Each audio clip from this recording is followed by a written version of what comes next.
Many say today's consumer is overwhelmed with information on whole and enriched grains. With all the conflicting information, it can be difficult to understand what to eat to maintain a healthful and balanced diet. First, it is important to understand grains. Grains come from the seed heads of grasses, which are then milled or processed into foods such as bread, cereals, pasta and tortillas. Whole grains are composed of an entire kernel, the bran, germ and endosperm. The bran forms the outer layer of the seed and is a rich source of niacin, thiamine, riboflavin, magnesium, phosphorus, iron, zinc and most of the seed's fiber. The germ is the part from which a new plant sprouts and is a concentrated source of niacin, thiamine, riboflavin, vitamin E, magnesium, phosphorus, iron, zinc and contains protein and some fat. The endosperm, which is about 80% of the kernel, makes up the rest of the seed and contains most of the grain's protein and carbohydrates. Whole grains are very nutritious. They are a good source of fiber and other important nutrients such as selenium, potassium and magnesium. A high-fiber diet has been shown to help lower your risk of type 2 diabetes, obesity, heart disease, some cancers and other disorders such as hemorrhoids, irritable bowel syndrome and the development of diverticular disease.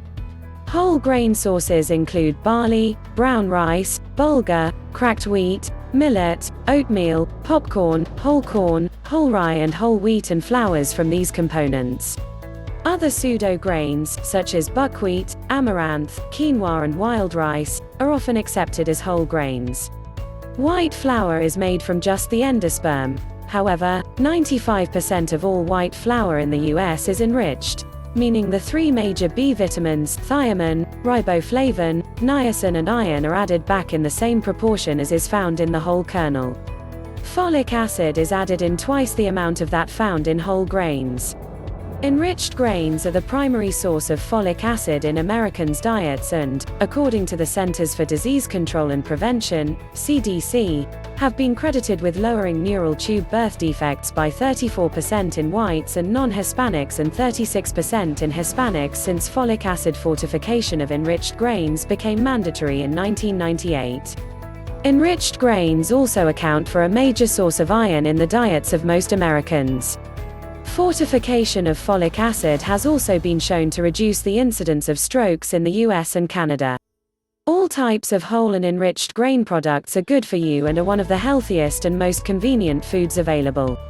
Mistakenly thought of as fattening, grain products should fit into a healthy eating plan, especially as evidenced by the USDA's new My Pyramid. The recently released dietary guidelines recommend at least half of all grain products consumed be whole grain products and the remaining from other grain sources, including enriched. Trends such as low-carbohydrate diets may come and go, but bread is here to stay. When choosing grain products, consider the many types available and vary them in your diet. Grains can increase your protein intake, add fiber to your diet and provide the appropriate carbohydrates for your muscles. Eating a variety of grains not only ensures you get more nutrients, it can make meals and snacks more delicious and delightful. Please like, subscribe and share the video. Thank you.